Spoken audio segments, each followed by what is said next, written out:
mais uma vez, estamos tendo oportunidade de falar alguma coisa, muito pouco mesmo, sobre a vida da Mãe Santíssima, Maria de Nazaré. Então vamos rogar a Deus, nosso Pai, que nos ilumine, que nos ampare, rogando a paz de Jesus, que esta paz esteja em nossos corações. É mês de maio, mês das mães, e como não podia deixar de externar o meu pleito de gratidão a essa Mãe Santíssima, a quem aprendemos a amar. Então, nesta nossa gratidão, que deveria ser muito mais pelo tanto que temos recebido deste grande coração materno, vamos falar um pouco, bem pouco, da vida da Mãe Santíssima. Então, lembrando aqui uma mensagem da querida Alta de Souza, vamos elevando os nossos corações, os nossos pensamentos, para sintonizarmos com esta energia sublime que vem do coração materno de Maria, a Mãe de Jesus. Toda a expressão de ternura do mundo de provação, nos céus ditosos procura a sua excelsa afeição. Consolo das mães piedosas, cheias de mágoa e de pranto, sobre quem atira as rosas do seu amor sacrossanto. Ninguém diz, ninguém traduz essa visão de harmonia, visão de paz e de luz, paz dos céus, Ave Maria. Graças a Deus. Todos os anos procuramos relembrar a chegada da Mãe Santíssima aqui no nosso plano, no nosso planeta. E falamos sempre daquela anunciação do anjo Gabriel a ela, a menina Maria, que ela daria luz ao nosso Redentor, ao nosso Salvador. Então, muitos, durante toda esta semana do mês de maio, vem falando sobre o nascimento de Jesus através de Maria. Eu também muitas vezes já falei sobre o nascimento. É algo maravilhoso, lindo de se ouvir, de se relembrar. Mas eu tive, assim, no meu íntimo, uma necessidade muito grande de falar do trabalho da Mãe Santíssima após o desenlace, após o seu desencarne, quando ela penetrou com seu corpo espiritual nas regiões sublimes que a aguardavam. E qual o trabalho de Maria? Porque todos os espíritos superiores, ao contrário do que nós pensamos, eles continuam trabalhando todos o descanso dos espíritos superiores é o trabalho. Então, não foi diferente a ação da nossa Mãe Santíssima. Na espiritualidade, logo após a chegada a este porto verdadeiro, porto seguro, a verdadeira pátria, que é a pátria espiritual, por anuência de Jesus, Maria construiu um hospital. E nesse hospital, o objetivo dele era receber ou tratar dos irmãos que cometeram suicídio. Até nós lembramos no nosso último encontro, ao falarmos de Maria, que foi ela quem foi socorrer o nosso irmão Judas. Foi o seu primeiro trabalho acerca do planejamento do objetivo do seu hospital. Então foi com Judas que Maria iniciou a sua grande tarefa de socorro aos suicidas. Então, nós vamos lembrar esse trabalho da Mãe Santíssima,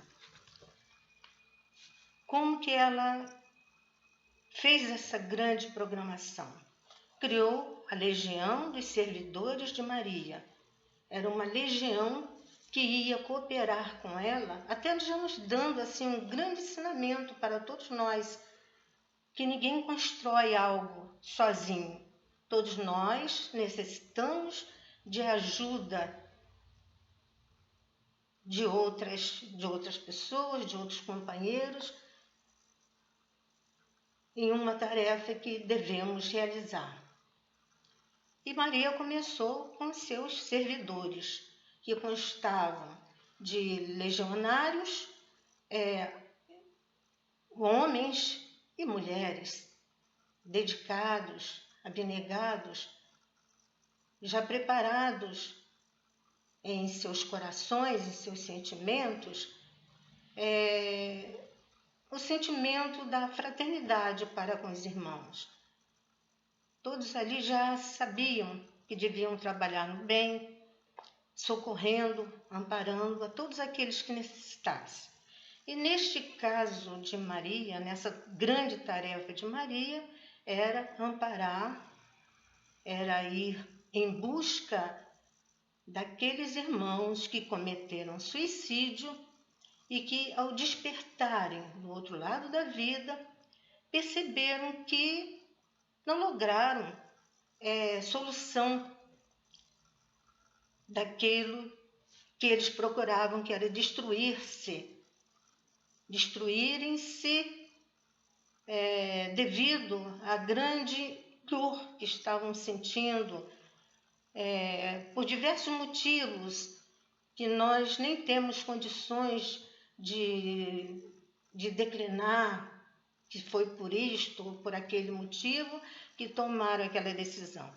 Sempre a decisão é tomada contra o sofrimento. Não quero mais sofrer, não aguento mais esse luto, não aguento o abandono, não aguento as perdas, não aguento dores físicas, não aguento dores morais. E aí busca-se a solução pior que poderia ser escolhida, que era a destruição daquele corpo que foi doado pelo nosso Criador, que é Criador de tudo e de todas as coisas. Esse grande instrumento que nós temos à nossa disposição, que é o nosso corpo de carne, a fim de que através desse corpo, e vindo através do renascimento, através das reencarnações, trabalhar pela nossa libertação moral, a nossa libertação espiritual. Destruindo esse instrumento, nós causamos a nós mesmos dores muito maiores do que aquelas que estávamos sentindo naqueles momentos. Então, nós vamos relembrar aqui. Legião dos Servidores de Maria. Maria mantém no plano espiritual inúmeras organizações, olha só, inúmeras, não é uma organização, são inúmeras. Uma delas é Legião dos Servos de Maria. Como é que nós podemos adentrar neste assunto? É através de Camilo Castelo Branco, destacado escritor português do século XIX. Tendo cometido suicídio, foi socorrido amorosamente pela Legião dos Servos de Maria e, posteriormente, transmitiu através da médium Ivone do Amaral Pereira notícias dessa obra benemérita da Mãe de Jesus. Nessas instituições, podemos reconhecer o amor maternal da Mãe de Jesus, que é, à medida que mais se observa, mais abrangente. Uma imagem dessa abrangência é a dos braços maternais que abraçam o bebê de encontro ao seio, envolvendo-o por completo. Então, existe esse quadro bem na entrada deste ambiente de Maria. É um amor materno que acrescenta energia ao carinho, ao zelo com a habitação confortável, vestuário limpo, alimentação saborosa e saudável. A Mãe Santíssima soma a disciplina indispensável, a corrigenda educativa, tão necessária a quem se habitua ao mal. Maria adiciona a esperança e a certeza do triunfo final do bem. Não a encontraremos em corpo espiritual com frequência nesses lugares, mesmo porque sua presença portentosa distrairia os obreiros de suas obrigações rotineiras. Mas, a cada passo, em cada processo, nos menores detalhes, a sua influência e as suas orientações estão presentes. Acompanhemos através do olhar de Camilo, espírito em sofrimento na época, flashes dos personagens e do cenário do plano espiritual onde se desenvolvem os trabalhos caritativos desses trabalhadores do bem, cujo ideal é servirem a Maria, pois dessa forma estarão servindo a Jesus e servindo a Deus. Aí nós vamos adentrar o Vale dos Suicidas. Depois do suicídio, enfrentando atrozes sofrimentos, o Camilo Castelo Branco, foi conduzido ao Vale dos Suicidas, região de muitas dores do plano espiritual que abriga aqueles que tentaram por fim a própria vida. Vejamos os personagens desse vale de sofrimentos. Sim, imaginai uma assembleia numerosa de criaturas disformes, homens e mulheres, caracterizada pela alucinação de cada uma. Corresponde a casos íntimos, trajando todos vestes como que empastadas do lodo das sepulturas, com feições alteradas e doloridas, estampando os estigmas de sofrimentos cruciantes. Imaginai uma localidade, uma povoação envolvida em densos véus de penumbras, gélida e asfixiante, onde se aglomerassem habitantes de além-túmulo, abatidos pelo suicídio, ostentando cada um o ferrete infame do gênero de morte. Olha só, ferrete infame do gênero de morte escolhido, no intento de ludibriar a lei divina, que lhes concedera a vida corporal terrena como precioso ensejo de progresso, inavaliável instrumento para a remissão de faltas gravosas no pretérito. Então, queridos amigos, queridos irmãos, nós trabalhamos, de modo particular, me referindo à nossa tarefa na Casa Espírita, durante muitos e muitos anos, na reunião mediúnica, e nós tivemos contatos. No princípio, alguns irmãos que se apresentavam como suicidas, que eram levados ali, com toda certeza, pelos mentores espirituais para serem atendidos. E nós, após servimos de instrumento de esclarecimento para esses irmãos, sentimos um desejo imenso, uma piedade muito grande em nosso ser, um desejo de auxiliar mais diretamente a esses irmãos. Começamos a compreender a grande necessidade de cada um, tendo conhecimento da dor que esses irmãos se submetiam, se sentiam após terem cometido o suicídio. E aqui nesse relato do Vale dos Suicidas,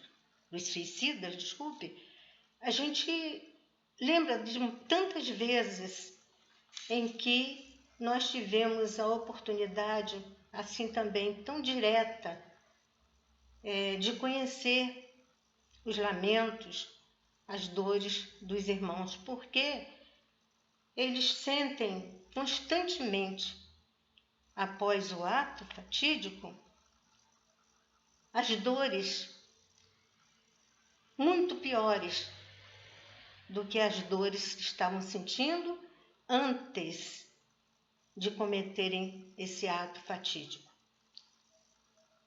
Por muito tempo, dependendo até, vamos dizer, do tempo em que eles cometeram o suicídio e que teriam ainda muito fluido vital, pois que damos assim um exemplo muito simples para que possamos compreender o que acontece. Se tinha que viver até seus 40 e poucos anos e cometer o suicídio com 20 e poucos anos.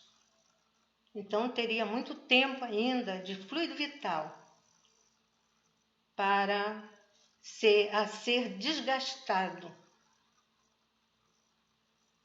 até que pudessem sentir-se libertos, por exemplo, de um túmulo ou daquela sensação do momento em que cometeram o ato do suicídio.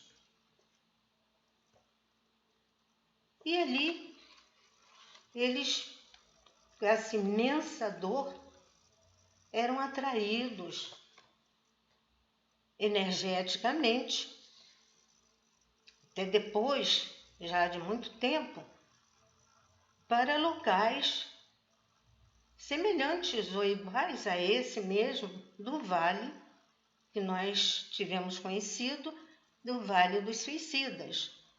existem outros vales também, outros locais em que as pessoas são atraídas, esses que cometeram o suicídio, e ali permanecem durante muito tempo.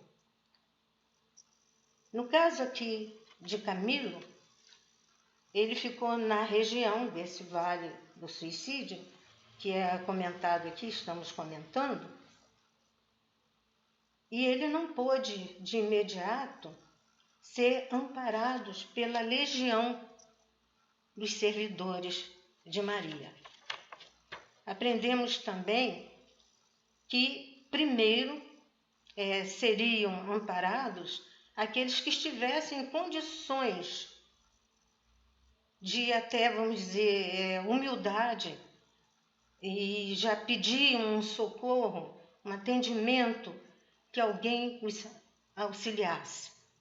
Outros não, estavam ainda muito revoltados, então não tinham condições de serem arrebanhados, de serem resgatados para serem levados para um amparo no hospital. E tudo é de acordo com o sentimento.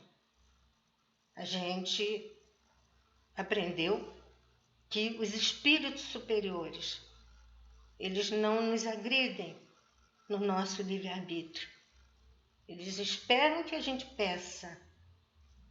De um modo geral, temos que pedir socorro, pedir ajuda, pois que eles não vão interferir se nós não quisermos essa ajuda. Então, Camilo não estava ainda em condições de ser amparado pela revolta que ele ainda trazia em seu peito. Ele não se conformava de ter ficado cego e sendo um grande escritor, ele então tomou a decisão do suicídio. E quando algumas vezes que os servidores, a legião dos servidores de Maria foi em busca, lá naquele pântano, naquele vale, daqueles que estavam em condições, ele não foi um desses que seria imediatamente amparado. O tempo passou um bom tempo até que chegou a sua vez de ser amparado ali através dos servidores de Maria. E quando ele chega para ser trazido, ele não sabia se estava vivo, se estava morto, pois que ele havia se suicidado, mas continuava como se fosse um morto-vivo. Então, ele pergunta: isto seria morte ou seria vida? Foi, portanto, que, derramando aflitivo pranto, que em dado momento, naquele primeiro dia, sob as desveladas atenções de Carlos e Rosena, que eram 2 trabalhadores da legião de Maria, bradei excitado, febril, incapaz de por mais tempo me conter. Mas afinal, onde me encontro eu? O que aconteceu? Estarei sonhando?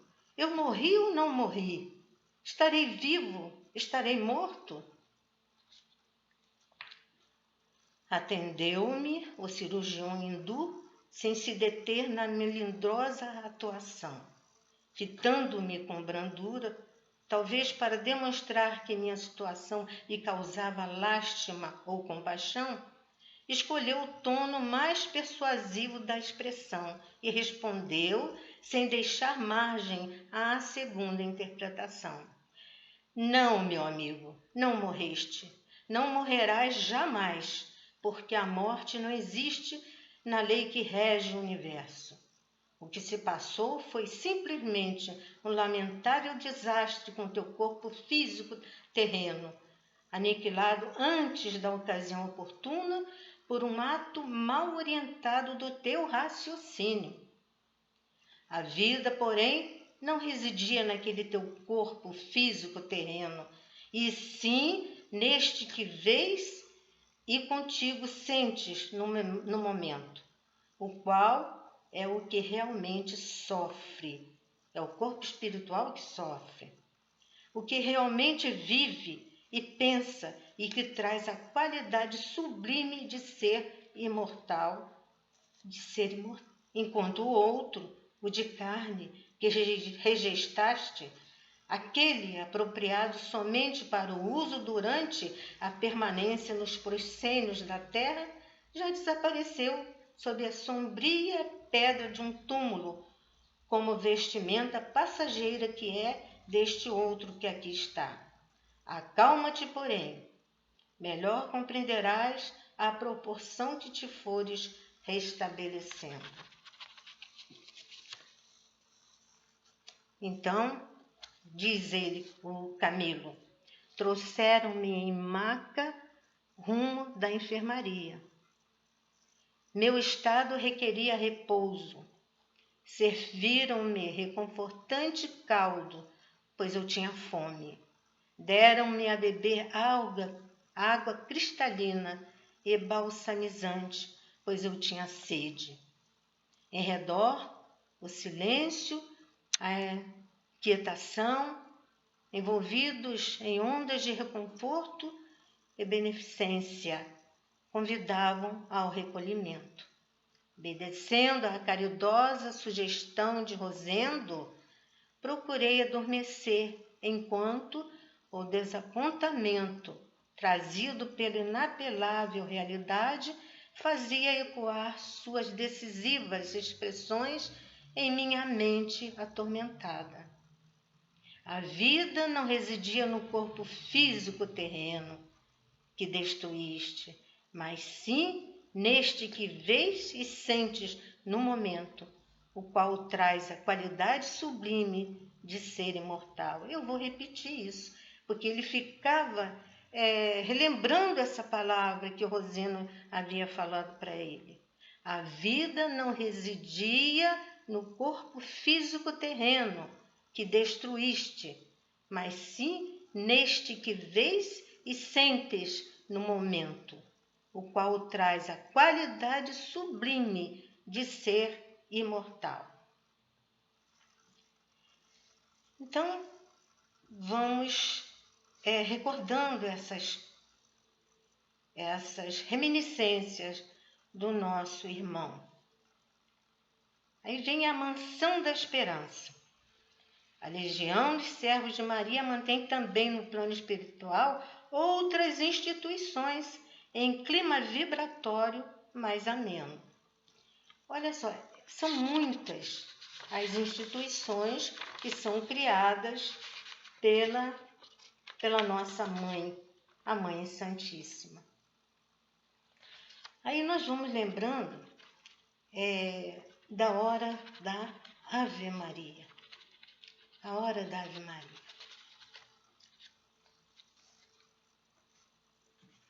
Porque todas as tardes nós temos um programa na nossa Rádio Rio de Janeiro. Todas as 18 horas, esse programa nos relembra a Mãe Santíssima. Então, também na pátria espiritual, é relembrado esse momento com muito maior dedicação do que aqui mesmo, na Terra. Então, na Terra, quando o sol se põe, muitos elevam suas preces à Mãe de Jesus. No plano espiritual também assim acontece. A suavidade do crepúsculo, as estrelas que principiam a surgir, a natureza que silencia, tudo convida ao recolhimento. Acreditamos que isso que acontece na Terra é reflexo de uma atitude muito maior e mais profunda que ocorre no mundo dos espíritos. Eis como a sensibilidade de Camilo registrou a hora da Ave Maria na cidade Esperança. As solenidades do Ângelus encontrávamos-nos frequentemente ainda no parque. Acentuava-se a penumbra em nossa cidade e nostalgia dominante envolvia nossos sentimentos. Do templo situado na Mansão da Harmonia, região onde se demoravam com frequência os diretores e educadores da colônia, partia o convite às homenagens que naquele momento seria de bom aviso prestarmos à protetora da legião a que pertencíamos todos, Maria de Nazaré. Pelos recantos mais sombrios da colônia ressoavam então doces acordes, melodias suavíssimas, entoadas pelos vigilantes. Era um momento em que a direção-geral rendia graças ao Eterno pelos favores concedidos a quantos viviam sob o abrigo generoso daquele reduto de corrigendas. Bendizendo a solicitude incansável do bom pastor em torno das ovelhinhas rebeldes, tuteladas da legião de sua mãe amorável e piedosa. E era ainda quando ordens desciam de mais alto, orientando os intensos serviços que se movimentavam sob a responsabilidade dos dedicados servos da mesma legião. Todavia, não éramos obrigados a orar. Faloíamos se o quiséssemos. Em Cidade Esperança, porém, jamais tivéramos conhecimento de que algum aprendiz ou interno recusasse agradecer ao Nazareno Mestre ou à sua Mãe Boníssima, por entre lágrimas de sincera gratidão, às mercês recebidas do seu inapreciável amparo. A blandícia daquela oração, cuja simplicidade só igualava a sua própria excessitude, despertava em nossas mentes as mais ternas recordações da existência. Revíamos, levados pelo império de gratas sugestões, os doces, saudosos dias da infância, os vultos carinhosos de nossas mães, ensinando-nos a mimosa saudação do arcanjo à Virgem de Nazaré, e as palavras inolvidáveis de Gabriel, ungidas de veneração e respeito, repercutiam nas profundidades do nosso eu, tocadas do saudoso sabor do desvelo materno que na vida planetária jamais soubemos devidamente considerar. Chorávamos, e saudades muito pungentes da família e do berço natal, do lar que havíamos menosprezado e enlutado, dos entes queridos e amigos que ferimos com a deserção da vida. Entornavam-se pelo nosso ser, predispondo-nos a grandes pesares sentimentais, como novas fases de remorsos dolorosos. Então, orávamos ali mesmo, na quietude envolvente do parque ou recolhidos a local determinado. Orávamos sentindo em cada dia o ósculo de benéfico reconforto, vivificando nossas almas, tal se misericordiosos bálsamos refrescantes nossas consciências,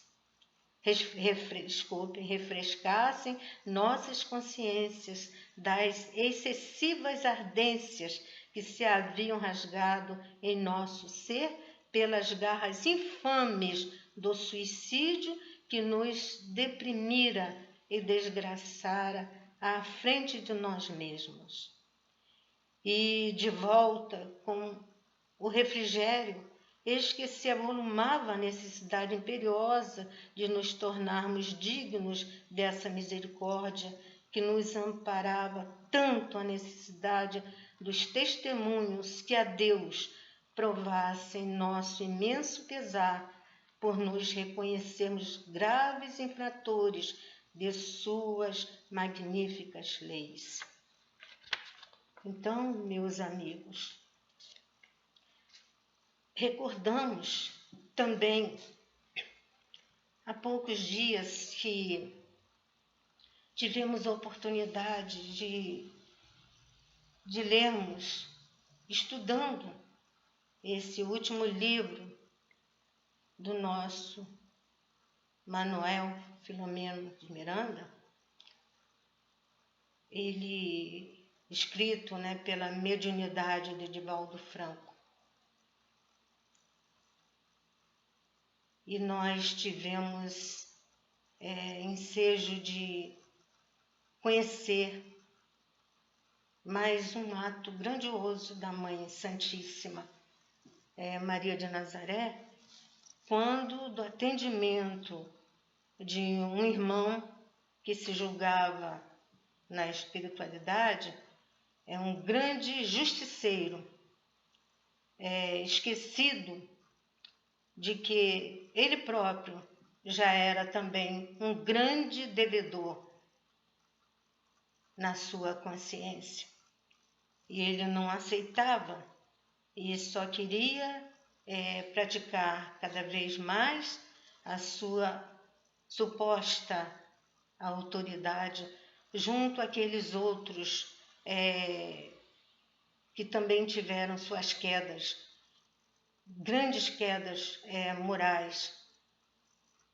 E em determinado momento em que já por muitos séculos até, esse irmão vinha praticando esse ato de justiça, por conta própria, transformando criaturas em verdadeiros animais, ovoides, para serem colocados junto a outros seres encarnados e aí provocar as grandes dores, vinganças através das obsessões.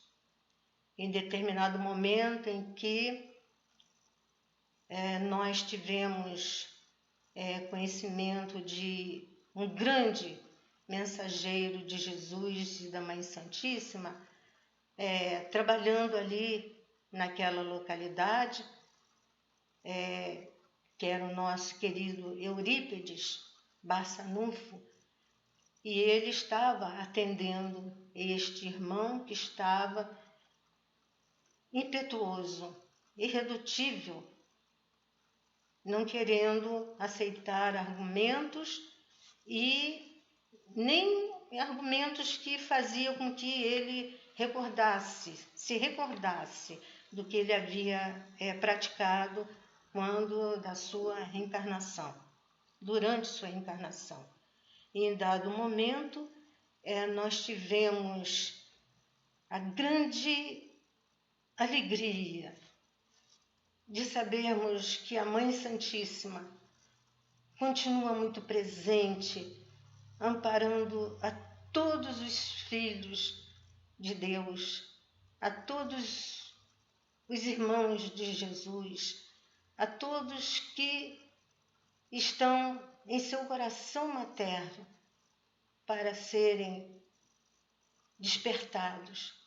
E a mãe aparece, a mãe de Jesus. Eu vim, meu filho, atendendo a um pedido de sua mãe, grande coração materno, que pediu-me que intercedesse em seu nome, a fim de que pudesse te despertar para a grande realidade que é a vida. Então, queridos amigos, queridos irmãos, aqui nós estamos com esse nosso pleito singelo de gratidão à Mãe Santíssima, pois que Em nossos trabalhos, na nossa reunião mediúnica, nós apelamos à Mãe Santíssima constantemente que nos ajude, ajudando aos nossos irmãos que cometeram suicídio nesse nosso trabalho, que é o nosso ensaio de caridade, ensaio de fraternidade para com aqueles que sofrem imensamente na vida espiritual. É o que podemos fazer. E nesse momento em que elevamos os nossos pensamentos à Mãe Santíssima, nós sentimos a presença dos nossos mentores espirituais, dos nossos protetores, que nos envolvem, que nos dão forças. E sentimos que todos, de joelhos, rogam, nos fortalecendo nesta elevação moral, elevação espiritual através da prece, rogando em uníssonos a Mãe Santíssima, a Mãe de Jesus, em favor dos nossos irmãos que cometeram suicídio. Assim, nesse pleito de gratidão por tudo que nós temos recebido dessa Mãe magnânima, por esse mês de maio, mês das mães, mês de Maria, quando em nossas manhãs em especial, elevamos o nosso pensamento e rogamos a Mãe em favor desta humanidade nesse momento da grande pandemia, nesse momento em que estamos sendo testados para sabermos qual escolha fazermos, seguir Jesus ou nos atormentarmos nesta seleção desta humanidade que pertence a Jesus. Que Maria possa amparar a todos os irmãos que estão desencarnando nesses hospitais, levando para o outro lado da vida o sentimento de abandono, de incompreensão, por que estão passando esta grande prova sem terem a oportunidade de um aperto de mão, de um adeus, de um afago daqueles a quem tanto eles amaram. Que nossas casas espíritas, que todos os postos de socorro em todas as religiões possam ser esse grande posto de atendimento fraterno para toda esta legião imensa que nesse grande momento de testemunho da nossa prova coletiva possam ser amparados pela legião de servidores de Maria. Não só aqueles que cometeram suicídio, mas também nós que também indiretamente nos suicidamos nas nossas escolhas de prazeres, de satisfações efêmeras, nos destruindo a grande oportunidade da reencarnação, que deveria ser redentora para todos nós. Rogamos a Mãe Santíssima, Maria de Nazaré, derrame, Mãe, o seu véu, a sua aura sobre todos nós, neste mês em especial, mês de maio, mês das mães. Ave Maria, cheia de graças, O Senhor é convosco. Bendita sois vós entre as mulheres. Bendito é o fruto que do vosso ventre nasceu, Jesus. Santa Maria, Mãe de Jesus, rogai a Deus por nós, pecadores, agora e na hora da nossa libertação. Que assim seja. Graças a Deus. Graças a Deus. Graças a Deus.